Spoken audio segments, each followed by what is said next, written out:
Hi guys, what's up? My name is Shanwen and today, alikat pag-usapan natin itong video na ito na nakita natin na pinost dito sa TikTok. Okay? Pakinggan natin mabuti yung sinabi rito ni PBBM. Maaari na natin mai-report na wala nang active NPA guerrilla front as of December of 2023.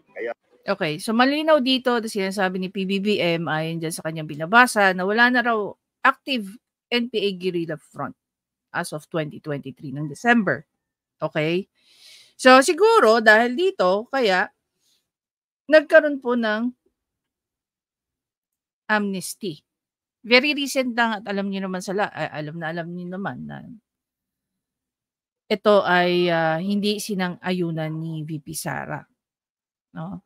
Although hindi naman lahat ng amnesty, yung mga amnesty lang na related sa CPP-NPA ang hindi niya sinang-ayunan. So, ayon nga dito sa report na it was posted yesterday, sabi dito, April 4, 2024, it was posted by a certain Daryl Isguera. Manila President Ferdinand R. Marcos Jr. has ordered the immediate implementation of the amnesty program for former rebels after the Senate concurred with his proclamations allowing the grant of amnesty to the former members of the Communist Party of the Philippines, New People's Army, National Democratic Front, or the CPP-NPA-NDF and its front organization. In a palace press briefing, Thursday, National Security Advisor Secretary Eduardo Año said that the directive came during the 5th National Task Force to End Local Communist and Armed Conflict Executive Committee meeting with the Chief Executive in Malacanang. So basically, walang nagawa yung sinabi ni VP Sara. Nasusunod pa rin ang sasabihin dito ni PBBM. Okay? Now, ayon nga dun sa sinabi niya ni PBBM, so hindi natin alam kung gaano ka-valid itong report na sinasabi niya. Pakinggan din natin yung sinabi ng gumawa ng clip na to. No? Very recent lang, meron tayong nakitang mga videos sa Facebook. Kaya patuloy natin ipaglalaban ito at maganda naman ang performance ng ating AFP, maganda naman ang performance ng ating mga pulis at magandang koordinasyon ng SND, ng Department of National Defense, lahat ng ating mga intelligence agencies ay silang nagtutulungan kaya naman naging matagumpay itong ating kampanya kontra sa internal terrorism. A few moments later. Kapilitan namang So ito guys yung news na sinasabi ko. No, April 3, this year lang to Few days ago, 5 pa lang tayo. Likas ang mahigit 100 pamilya sa Abra at Ilocos Sur. Hindi dahil sa banta ng tsunami, kundi sa engkwentro sa pagitan ng Philippine Army at mga hinihinalang New People's Army o NPA.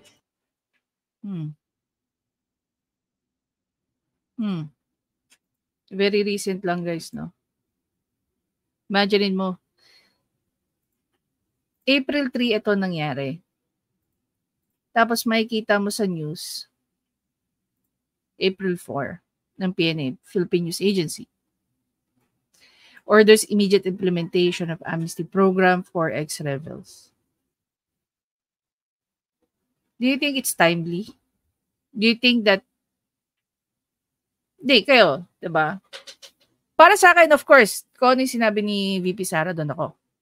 Not because I'm parroting, but because naniniwala ako at nag-agree ako sa sinasabi niya. We should not give amnesty dito sa mga CPP-NPA. Imagine niyo yung fear na nabobrot nila sa mga local communities. Pakinggan natin. Nakatutok si Ivan Mayrina. Mistulang mga bulalakaw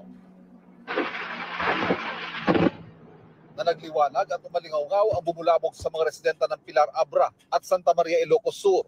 Ang tila mga pailaw, airstrike pala sa gitna ng engkwentro ng mga sundalo at grupong KLG North Abra. Wait a minute! Isang sugatan sa 8 oras sa operasyon mula alas 11 ng umaga hanggang alas 7 ng gabi. May simba-simba. Sige po. Amin nga ko, awanti mabati dito yan. Dahil sa takot sa pilitang inilikas sa Take note guys, norte pa to.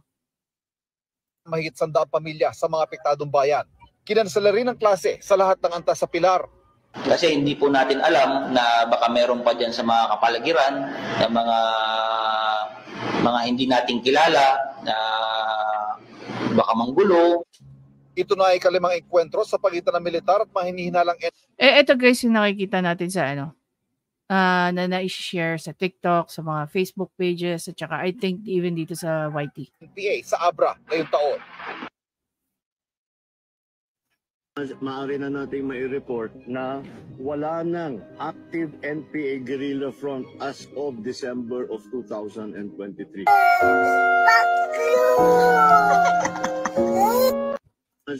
Alam mo, hindi, okay, I'm not a fan of those kinds of very small clip yung bata. It's a big no-no sa akin. Now, kayo na mag-assess, no? Hindi lang ako. Tayo na i-assess natin pare-pareho. I want to hear your thoughts about tungkol dito sa issue na to. Sabi dito ni PBBM, wala na raw guerrilla front, no? As of December 2023.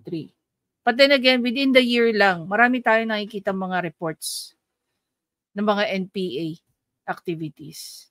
Yan. Yan na yung pinaka-latest, yung pinakita dito sa video na to.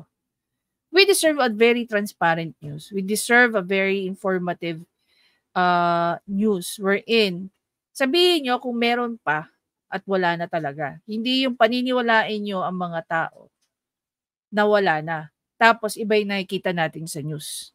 Okay? In reference dito sa claim ni PBBM na based nakakaloka, no? Intel report pa yung hawak niya. Ayon nga dito sa Intel report niya, na wala na raw guerrilla front, active guerrilla front. So anong tawag dun sa nangyari dyan sa Abra at saka sa Ilocos Sur? Diba? Kayo tatanungin ko, kayo na humusga. Oh, ayon din sa news, pagkakasabi ng GMA7, di umano, yun daw ay mga NPA. Involved daw doon ay NPA. Pero ang gusto niyang bigyan ng amnesty, okay? Ang gusto niyang maripaso na amnesty ay sa mga CPP-NPA. Ayan, no?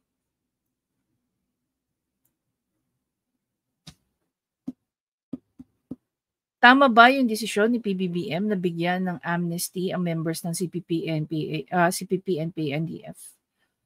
Knowing that one, even before pa ito mangyari, even before pa ito lumabas tong news na to, naglabas na nga siya ng about sa amnesty na hindi nag-agree si VP Sara, tapos we continue to see terrorist act within the Philippines. Sino ba nagiging biktima? Alam mo, naawa ko ng Ito guys, no, pinapanood ko pa lang yung napapanood ko pa lang, pakita ko sa inyo. I highly encourage you para naman ma-inspire kayo, no, na maisip nyo. Okay? Balik tayo rito.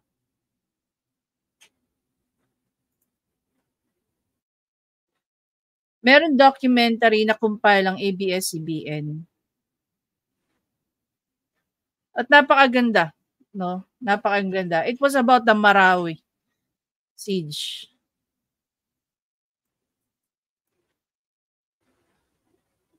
Ito, lipat natin dito. Itong documentary na ginawa ng ABS-CBN, sabi rito, di ka pa sisiil, it was uploaded 7 days ago. Ayon dito sa kanilang description, di ka pa sisiil, never shall be conquered in 2017 documentary by Jeff Canoy and Shara Zambrano that delves into the realities of the month-long urban war between the government forces and a terror group, Lanao del Sur, and the experience of both civilians and journalists in the conflict that ravaged their city. The documentary won the Philippines' first Golden Dolphin Award for Best Documentary at the 2018 Cannes Corporate Media and TV Award and the Gold World Medal for Best Documentary at the 2018 New York TV and Film Festival. Alam niyo itong documentary na to, this will not only inspire you, pero make you involved sa mga nangyayaring decision-making ng gobyerno natin like itong nangyayari ngayon na gustong amnesty ni PBBM. Diba? Sino bang ayaw magbigay ng amnesty? Tayo ba? Hindi. I'm not one of those people na ayaw ibigay. Pero I'm one of those people na naniniwala dapat ang amnesty na ibibigay sa mga deserving, hindi sa mga abusado. Imagine niyo kung kukumpara ko hindi ko na isasama ang Duterte. Okay? Hindi ko na isasama ang Duterte. Sa panahon ni Pinoy at saka na panahon ngayon ni PBBM. Imagine niyo yung pagpapasara ng SMNI na sabihin na lang natin talagang kilala sa hard-hitting na mga ginagawa ng CPP-NPA. Sa panahon ni Pinoy, hindi nangyayari yan. Tama? Sa panahon din ni Pinoy, meron bang amnesty binigay sa mga rebelde sa CPP-NPA, NDF? Wala. Gagamitin na natin yung salitaan ni Raffy Tulfo. Binibaby ng administrasyon na to ang CPP-NPA, NDF. Pero bakit hindi nakikialam ang Senado? Bakit hindi nakikialam ang Kongreso sa pambababy ng administrasyon na to sa CPP-NPA, NDF? Diba? And with that amnesty, do you really think that will change? Kung ano man yung mga pinagagawa ng mga CPP-NPA, NDF? Of course not. At tatanong dyan, kailangan ba nila kailangan ba natin magbigay ng amnesty para lang sumuko itong mga to? Definitely not. Yung ginagawa lang ng mga legal fronts na nandiyan dyan sa Kongreso, di ba? They continue. Anong ginawa ni Manuel, ang pangalan na ni Manuel? Ni Raul Manuel, kay PBBM, na may nangyari kay Percy Lapid. Di ba nagsisigaw siya sa gitna ng Quezon City? Diyan sa may Timog at saka Tomas Morato, yung circle dyan. Grabe yung pagbibintang niya na ginawa niya kay PBBM. Tapos ito yung tao na binibigyan niya ng amnesty. So lumalabas tuloy ngayon based sa akin. The way I see it, mas lalo yung pinoprotektahan itong mga CPP-NPA, NDF na to. Even BP Sara yun lang naman ang ayaw niya. Diba? Bigyan ng amnesty ang CPP-NPA, NDF. Ilang rebel groups ang binibigyan ng amnesty ng administrasyon ni PBBM, maliban si CPP. And bakit CPP lang ang ayaw ni VP Sara? Kita-kita naman natin dito, sa dinami-dami ng reports. Nung nilabas niya yung report tungkol nung nilabas nila yung tungkol sa amnesty, days after, ano nangyari sa Marawi? Marawi pa rin. Marawi na naman. Kaya sabi, foreign. Sabi ni PBBM yan, foreign daw. Tapos sasabihin ng mga taga-AFP, local.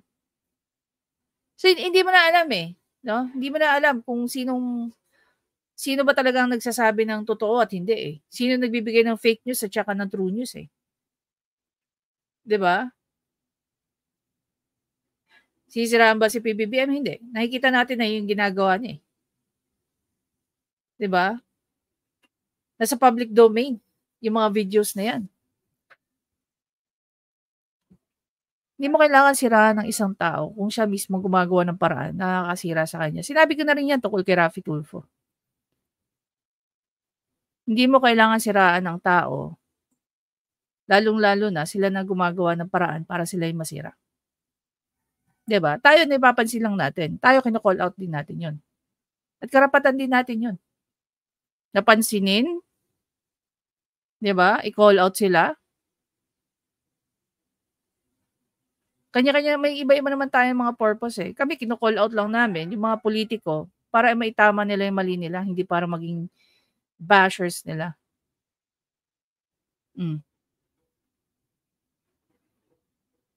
Okay na, humusga.